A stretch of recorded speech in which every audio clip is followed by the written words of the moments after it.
and welcome to Tom Myers versus the rest of the world. It's been a big week. Donald Trump once again floated the idea of running for a third term as president.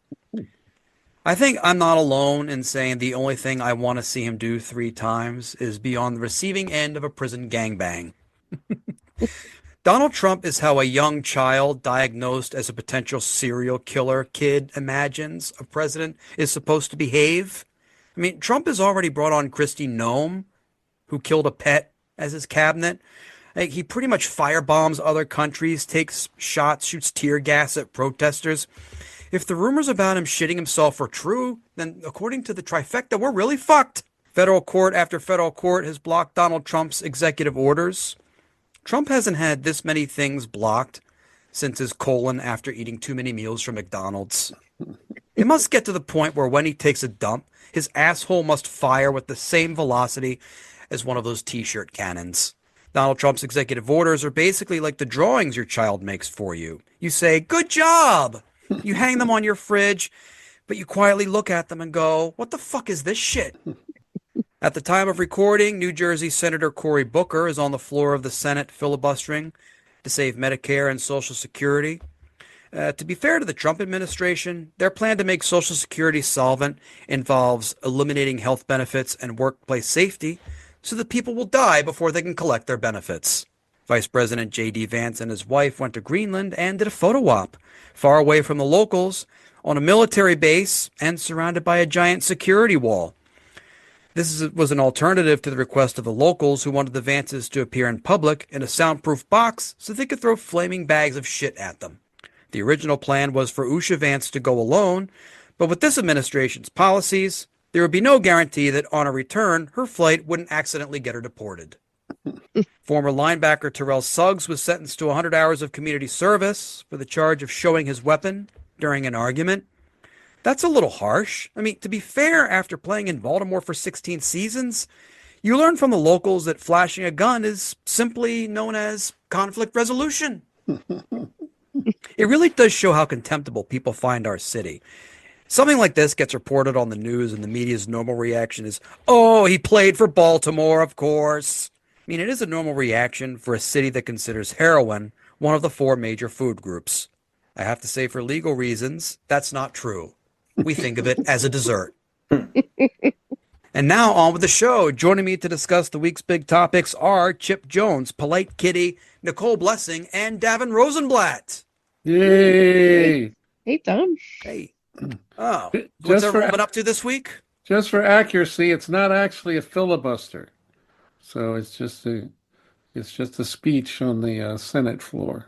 So just a Right. speech. a filibuster has a specific meaning. It's a speech on the floor to stop business of the Senate. There was no business going on, so it's not technically a filibuster. So But what's he doing it for? well, he's trying to draw attention. So, God, if only he had a platform. yeah. But, Au contraire, Chip. They were considering the nomination of Matthew Whitaker to be our representative to NATO. there you go. I love the politics, so I'm still sitting there cheering on with, Booker going, yay. Listen, Booker. nobody's representing Corey more than I am. I'm wearing the Devils they play in Newark, the town he was the mayor of. I was there last night. I'm representing Corey.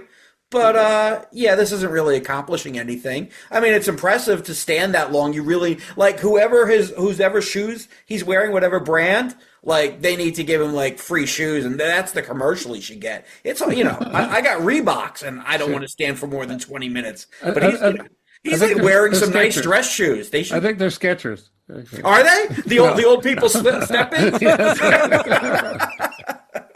That's how we should end the speech. And I'm Cory Booker for Skechers.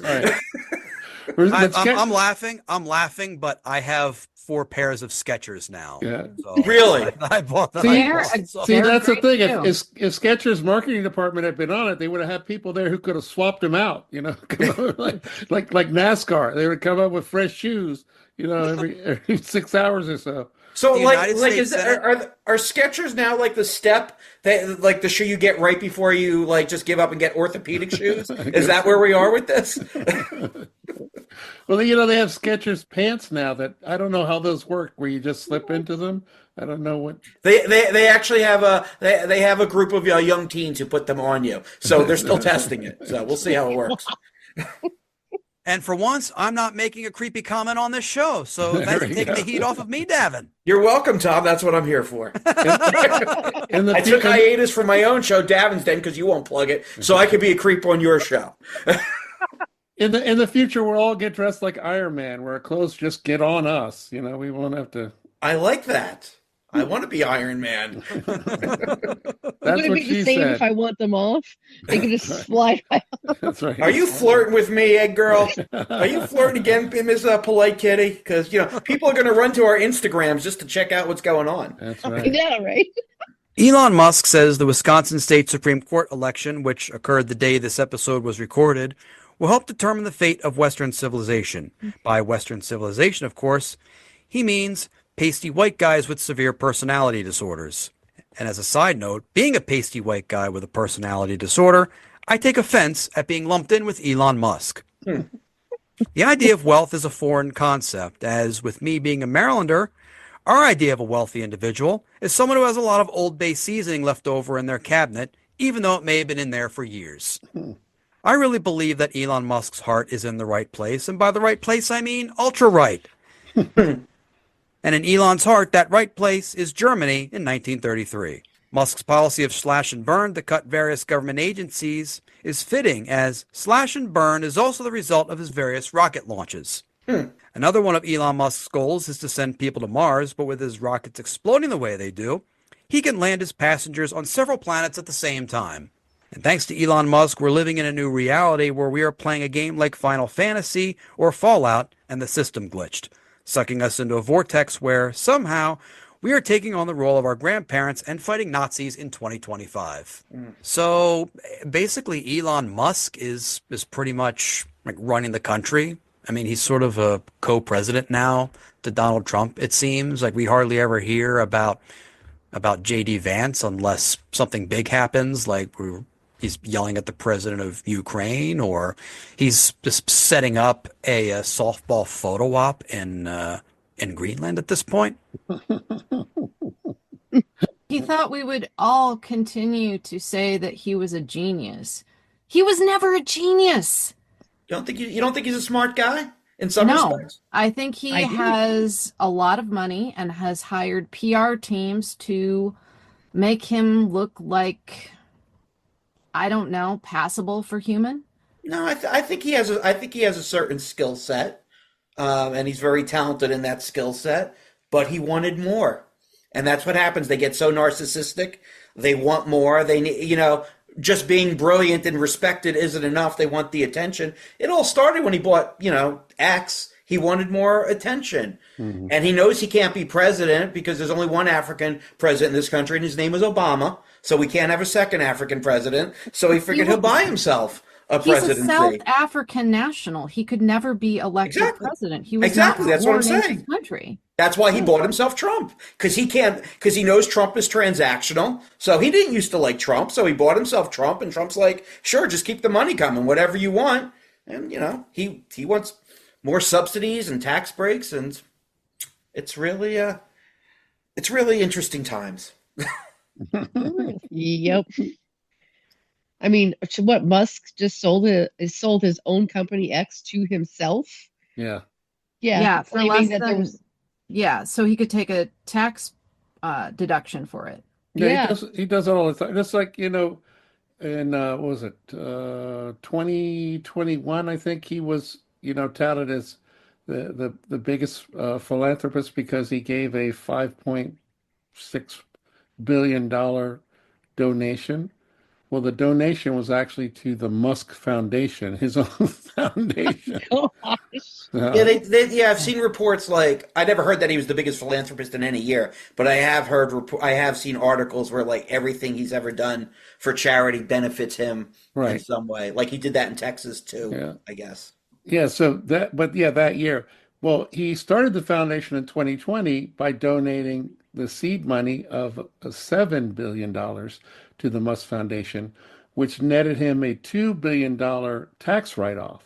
Oh, So wow. it's like he does this, and I guess it was the last records on his foundation was 2022, where they were cited by the IRS because if you're if you're if you're a nonprofit, you have to expend a certain percentage of the money that you have, in capital to keep the nonprofits. And they cited them because they had only given like $107 million that year, and so they were almost got their nonprofit pulled. They never give more than 5% of the money that they actually have. So, so they're saying, okay, in the 5 years since 2020 to 2025, Elon Musk Foundation has given out close to $1 billion, while Bezos's ex-wife has given 19 billion. So they're like, yeah, who's the philanthropist there? Yeah, I And like he her. and he criticizes her constantly that, oh, what Constantly. she's doing will be the downfall of Right. civilization. But oh, he can just go off and have how many kids with multiple women, yet say, oh no, birth control is bad. It's so bad. It's like, just go fuck yourself, man. Well, that would certainly cut down on the population if he did that. I was gonna say if he could, he probably would. Well, I mean, he can. I mean, anybody can. That's the one thing, no matter what your nationality, ethnicity, everybody can fuck themselves. That's right. I strongly encourage it. Well, all I know is that I just got my tax return back, and I'm looking at what I owe on my taxes. So I'm going to create this scheme now, where I'm going to do an Elon Musk. I'm going to sell my podcast to I'm going to start a company, sell my podcast to it, and then I'm just going to keep moving it around every year because that kind of That's thing it. is okay That's now, it. isn't it? Well, Well, once can you I go just once say- you go nonprofit, Yeah. once you go- Can I just say, considering the If last there's anything that Chipp doesn't make a dropped- profit, it's this show. That's So, I right. mean, Of course, Trump can't admit that the only reason he has Elon Musk basically running the government and deciding which agencies to cut and rework is because Musk was the biggest of Trump's donors during his 2024 run. So any opportunity to defend his decision to bring Elon Musk into the White House and any reports of conflict is brushed away, as we can see in this clip. Mr. President, since you last spoke about it yesterday, some details have come out about your cabinet meeting with Elon Musk and some clashes potentially between Secretary Rubio and Secretary No Duffy. clash. I was there. You're just a troublemaker. And you're not supposed to be asking that question because we're talking about the World Cup. But Elon gets along great with Marco, and they're both doing a fantastic job. There is no clash. But Mr. President, bottom line. Who are you with? Who are you with? NBC. Oh, no wonder. That's Mr. President, NBC. who has more authority, Elon Musk or your cabinet secretary? Any other questions about the World Cup? I think we can take consolation in that, like Ron DeSantis, if he had won, and who Musk originally endorsed, he did Ron DeSantis's campaign launch for him, even though it was riddled with technical difficulties. Like, Ron DeSantis would have been like less stupid and just more of an asshole. That makes him more dangerous. That's it. Yeah. It makes him. I mean, that's if you don't like what the Trump administration's doing, you're hanging your hat on the fact that this was supposed to be a smarter version. But listen, the first time Donald Trump hired all the best people, and a lot of them were pretty smart, and they couldn't Right. wait to tell you how stupid Trump was. They couldn't Right. wait to get away from him and tell you how stupid it is. Well, it takes a village of idiots to make Donald Trump the smartest man in the room, but he's done it. Well, now he's done the reverse, like because J.D. Vance and I think Pete Hegseth used to be critical of him, and they've done the reverse of like Mike Pence and Mattis and Rex Tillerson and all those guys from his first administration. They've gone from being critics to acolytes, and now they're in what's basically Trump 2.0 doomsday. It's just disgusting. Like, I don't care that they support Trump, but you look at people like Ted Cruz, and it's old news, and where he makes where like Donald Trump like makes fun of Cruz's wife, and then they wind up suckling his teat, and that's just like, where's the line? I mean, I don't mean to be a toxic masculinity here, but what the hell ever happened to sticking up for your wife and going, you know what, man, that's a bridge too far. We are never going to be boys. They have no backbone. They don't. They're absolutely pathetic, spineless pieces of shit. Well, we all agree on that. Yes, more backbone is Will Smith. At least he's stuck up for his cheating wife. Look how polite Kitty making Will Smith the good guy. Well done, dear. Well done. That is some comedy gymnastics right there, but you did it. Elon Musk is hardly the first wealthy individual to want to have some sway over a news organization. In this clip from CNN, we see the panel musing over Bill Gates and his similar attempt years ago. So does anyone else think that there should be this greater concern about billionaires purchasing media companies? Okay. Would you be worried if Bill Gates controlled MSNBC? No, because he's sane. Because MS in MSNBC MS. comes from Microsoft. It was a partnership between Microsoft and NBC way back in the 1990s, back when Microsoft was under investigation by Bill Clinton's DOJ for monopoly. I don't remember anybody panicking over MSNBC back then. No, they definitely did. But continue. I love that clip because Scott Jennings doesn't open his mouth at all in that clip. So any clip where he doesn't go spouting off is manna from heaven in my mind. He's one of two Republicans still at CNN. He has to be on every show. He does. He's the Cory Booker of pundits on CNN. He just doesn't stop. He's always there. And plus, rich people have been backing news outlets for years. Yeah, sure. But we haven't really been thinking about it too much. And only now, and this was based on this report, this discussion came from a report that Elon Musk was rumored to be buying MSNBC, or it was rumored he was interested in buying MSNBC. So really, it's all just kind of coming into the mainstream now. Well, he's not looking to buy it now, is he? No, he doesn't have the capital to buy it. I was going to say he can't afford it now. Leveraged. Oh. Because I would love to see how long Rachel Maddow lasted after Elon Musk. That would be something. But that would be the move for Elon. But he doesn't have the capital, I guess. Yeah, he doesn't. But that would be the move. No, He's way over leveraged, and he's relying on government contracts to keep going because he has lost so much with Tesla. And when he bought Twitter, he used basically his Tesla stock as a collateral. I mean, he's basically begging the people that still work at Tesla not to sell their shares. So he's got no liquid assets, or very little. Very little. Very little at this point, yeah. And all the stock that he's leveraged he's been driving that into the ground. So, you saw with Twitter, with Tesla, I mean, they're all performing below market. It's not a good car, the Tesla. That's part of the problem. They're constantly recalling them, and supposedly the Chinese electric cars, which we can't get here, are much better and much cheaper. I mean, they don't spontaneously combust either, so that's a plus. And this is the value of 7-year-olds making the cars. This is what Donald Trump needs to bring to Detroit. We need those 7-year-olds making our American cars. But to your point, and to my point, the product isn't very good. That's the problem. Right. Or he could just rebrand the Teslas as landmines and get a contract with the military, right? Well, I mean, I think Nicole's right. I mean, he's got he's got $38 billion in government contracts, and that's not going to change. He wants to get Starlink into the government. Right. It's not going to change. People are like, oh, he's doing this for America. No, he's doing this for himself. Oh yeah. Yes. He never does anything for anyone except himself. I mean, now we can watch on, I'm not going to call it X because that's just ridiculous. His baby mamas, like, that's the only way they can contact him to be like, you're not doing any, you're not fulfilling your obligations, you're not paying child support. Like that's what it's basically for now. We watch the baby mama drama unfold Send diapers and milk. Yeah. So you're saying Twitter is an X. It's basically Maury. Like they may as well just call that app at this point. I think I know why so many NFL players are on Twitter or X. All right, I didn't know. That's why. This is a great way for baby mama to reach them. Now I know. Sure, and then it just unfolds, and that they can, we can just watch. It's like an entire Jerry Springer, little episode in there. It's like, oh wait, a new mom.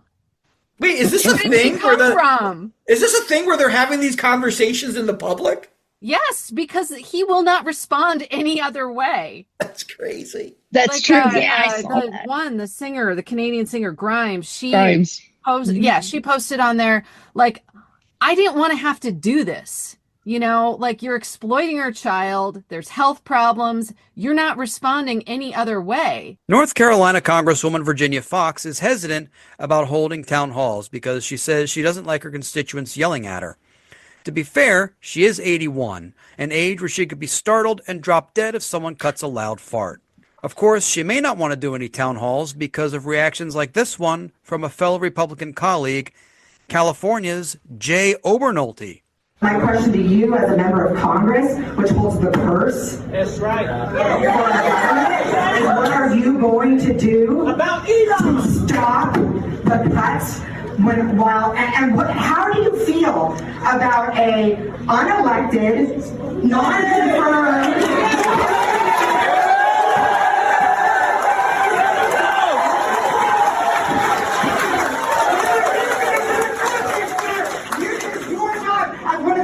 Balances of our nation.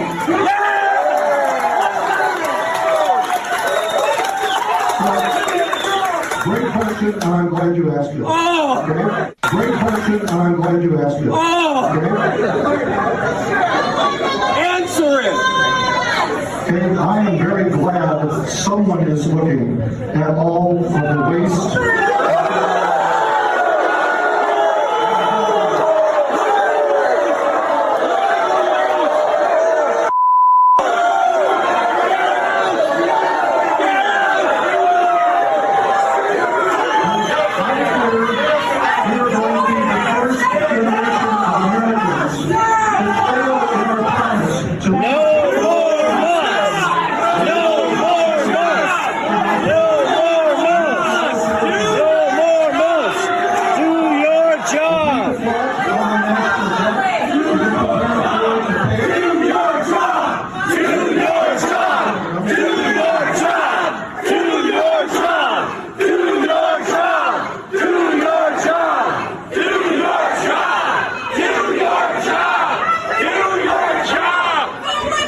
Not up to Musk. You're surrendering to billionaires, you coward! The American people voted for change in November.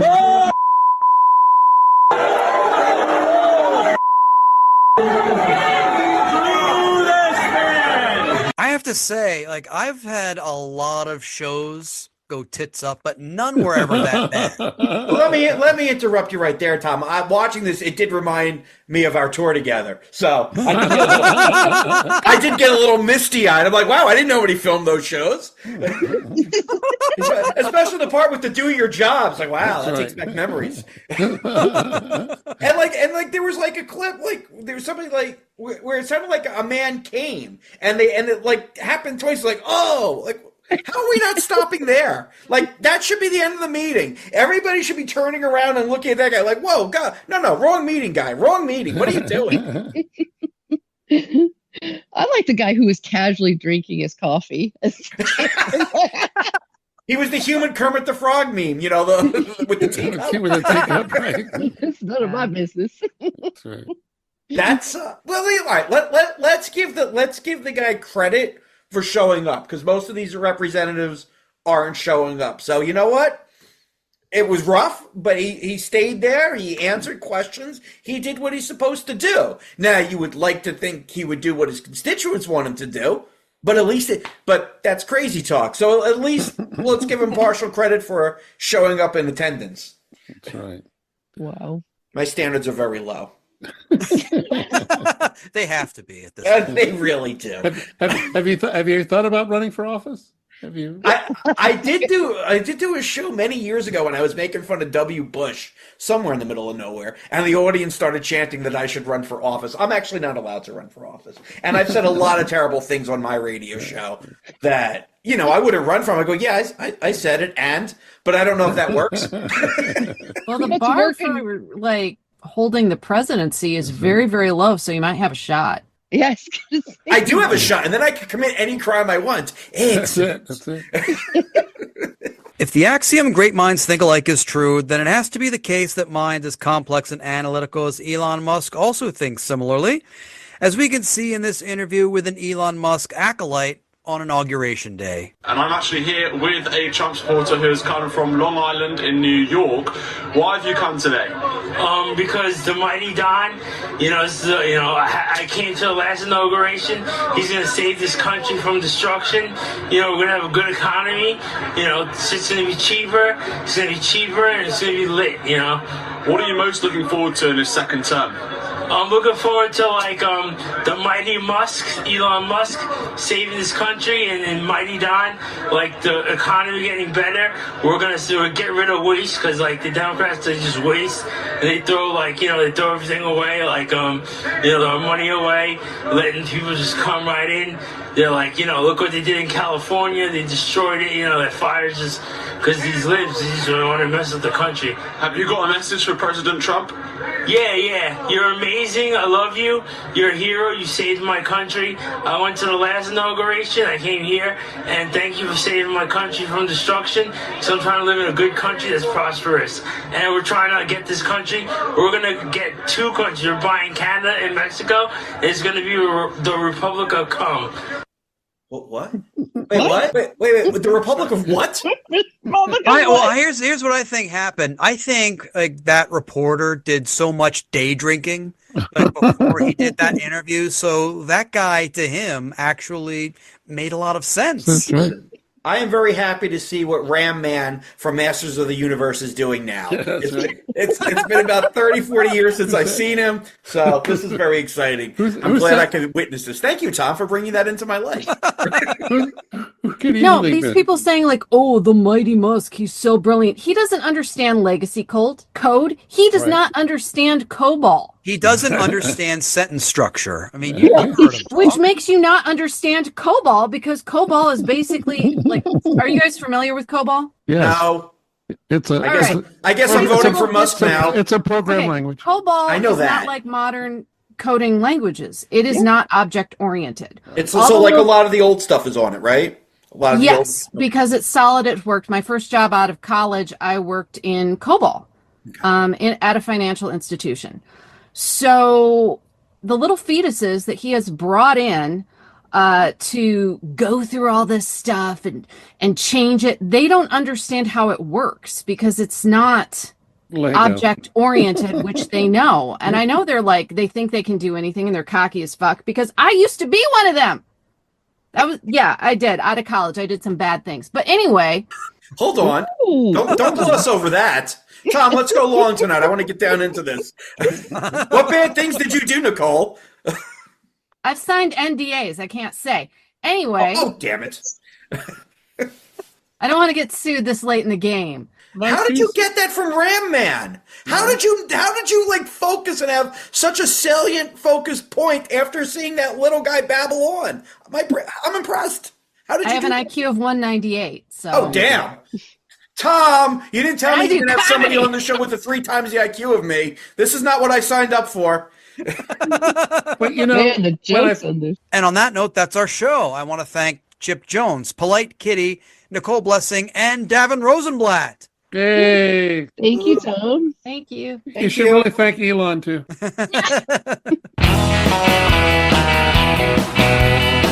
This episode was written and hosted by Tom Myers with panelists Chipp Jones, Polite Kitty, Nicole Blessing, and Davin Rosenblatt. Theme music composed and arranged by Jeroen van den Hurck. Executive producers Tom Myers, Aaron Duspiva for Oddly Funny Productions, Matt Connarton for ipmNation, and Eddie Carson for Odyssey Radio. Please leave a 5-star rating and a positive review on Apple Podcasts, and don't forget to subscribe to the Patreon, patreon.com/Tom Myers, for access to ad-free episodes, extended episodes, and bonus clips. And if you're listening to this on YouTube, hit the like button and subscribe to this channel. Thank you for listening, and please visit tommyers.us.